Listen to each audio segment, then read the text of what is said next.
We begin tonight focusing on the aftermath of Tropical Storm Isaias. Good evening and thank you for being here with us at Western Mass News at 6 o'clock. I'm Sarah Gurnelli. Chris is off tonight. Congressman Richard Neal and Springfield Mayor Dominic Sarno surveying the damage of Tropical Storm Isaias in the city. This as crews rush to restore power to thousands of people across the region. Western Mass News reporter Audrey Russo joins us live after getting answers about the current situation. Audrey.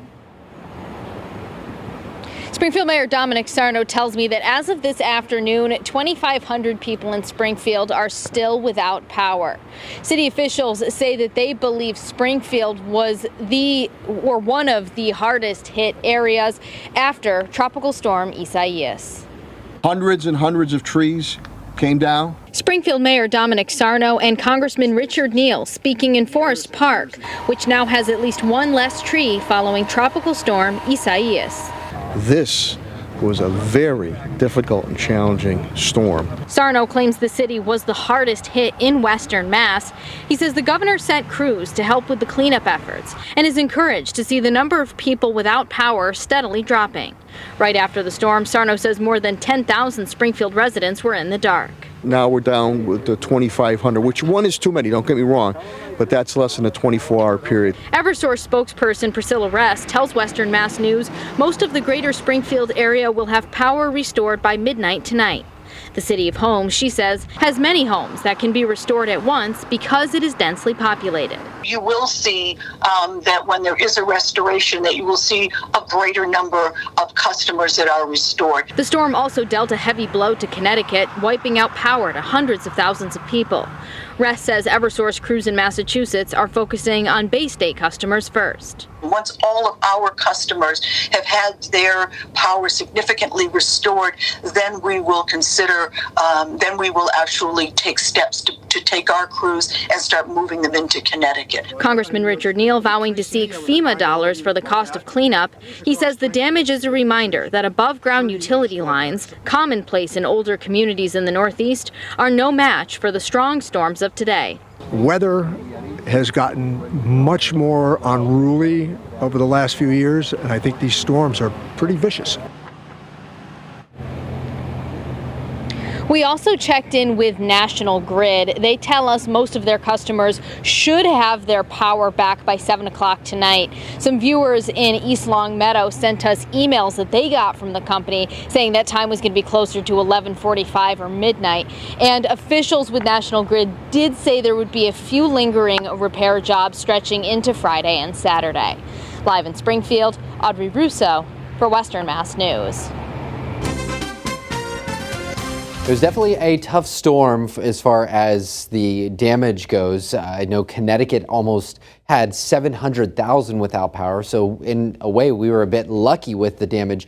Although it was widespread, we didn't have anywhere near that sort of number. We still have the blue skies sneaking through some of the clouds that have moved on in. Still very comfortable outside in the upper 70s and low 80s. We're at 80 in Springfield, 83 in Northampton, in Greenfield, and 80 degrees in Orange. Our dew points still in the 50s, still fairly comfortable, and the wind out of the northwest and west, so we do have a bit of a breeze keeping us on the cooler side. Now, we do have some clouds that'll start to build in as we head into the overnight. Nothing to worry about, but temperatures aren't going to fall as low as what you woke up to this morning. High pressure in place right now. That's what kept us dry, but there will be a storm that's riding right along this front.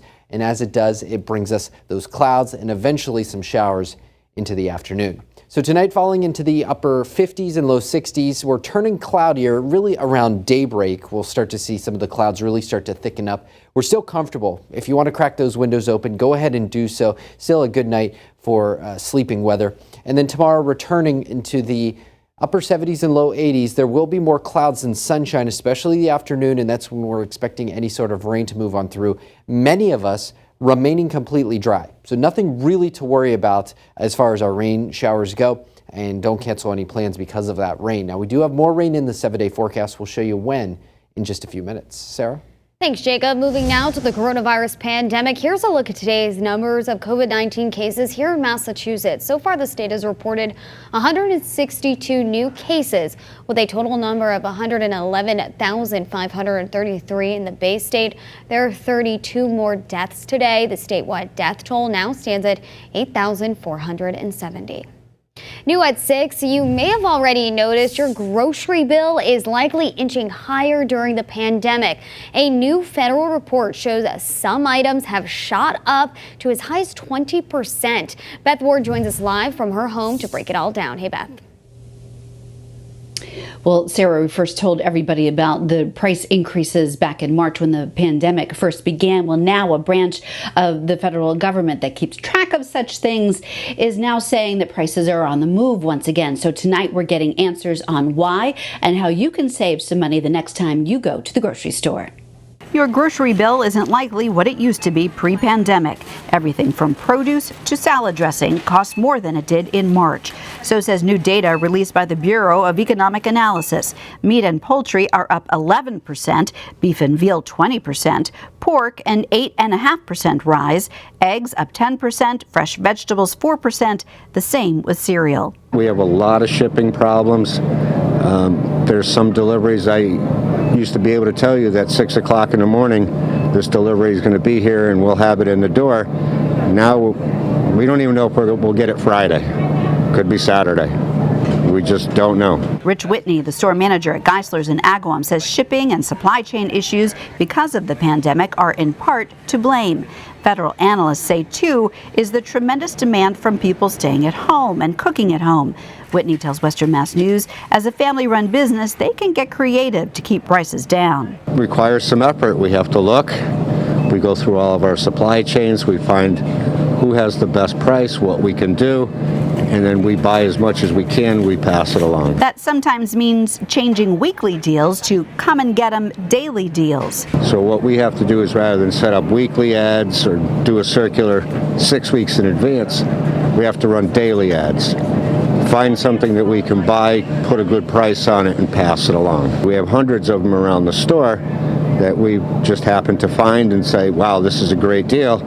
Let's buy as much as we can and pass it along. When you can, he says, buy local to save even more. We do a lot of business with the local farmers, and you really can't beat their product coming, right down the street to us. And their prices? Their prices are excellent. He also advises shoppers to take more time when you're in the grocery store. Those impulse buys, they can drive up your bottom line there. He also says be flexible, buy what's in season, as you heard, and always check a store's Facebook page or their website for those daily deals, which many stores in Western Mass are offering as they try to get you the best prices. Reporting live from home, Beth Ward, Western Mass News. Back to you. Thanks, Beth. We're past 4 p.m., which means the deadline is officially up for any NFL player to give their written notice for opting out of the 2020 season during the coronavirus pandemic. Western Mass News reporter Kayla Burton joins us live in studio to tell us how many players have opted out of the season and where the New England Patriots stand as training camp continues. Kayla. Sarah, a total of 8 Patriot players have opted out for the 2020 season, which means once they've made this decision, at no point can they come back and play. The NFL and NFL Players Association finalized the rules surrounding opt-out protocol for the 2020 season just earlier this week as players decide whether to risk playing football during the pandemic. Now, as of the most recent reports, a total of 66 players have opted out of the season across the league. Players were given 2 types of opt-out options. The first, players who qualify as having a high-risk condition will receive a $350,000 stipend that does not count as a salary advance as well as they will earn an accrued season toward free agency. Now, as for option 2, for those players who do not qualify as high risk can choose the voluntarily opt-out option, which includes a $150,000 salary advance for the 2021 season, but no credit of a season toward free agency. With 8 players opting out of the season means more room for others to join the team, which is exactly what the Patriots organization is doing, re-signing the undrafted rookie receiver Isaiah Zuber. And while week 2 of training camp continues, many players have been taking the field for their strength and conditioning workouts, as well as an hour of daily walkthroughs. But of course, there are many safety protocols in place, as preventing the spread of COVID-19 is still the #1 priority here. Speaking of, as of yesterday, here are some of the latest COVID-19 testing results. 107 players across the league tested positive during the offseason. So this was before reporting for training camp. Now, a total of 56 players tested positive since they began reporting for their training camps. And good news for the Patriots, they have reported 0 cases, meaning not one player has tested positive for the coronavirus.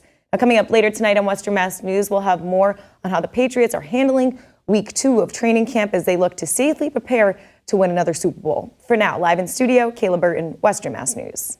Thank you, Kayla. New at 6, MLB is tightening coronavirus safety protocols, now requiring masks in dugouts. The league sending out a memo to teams yesterday outlining the changes. Umpires will also be required to wear masks at all times, except when it would inhibit their job. These changes come after outbreaks in both the Miami Marlins and St. Louis Cardinal teams. And for more coverage on the coronavirus emergency as it develops, log on to our free Western Mass News streaming app.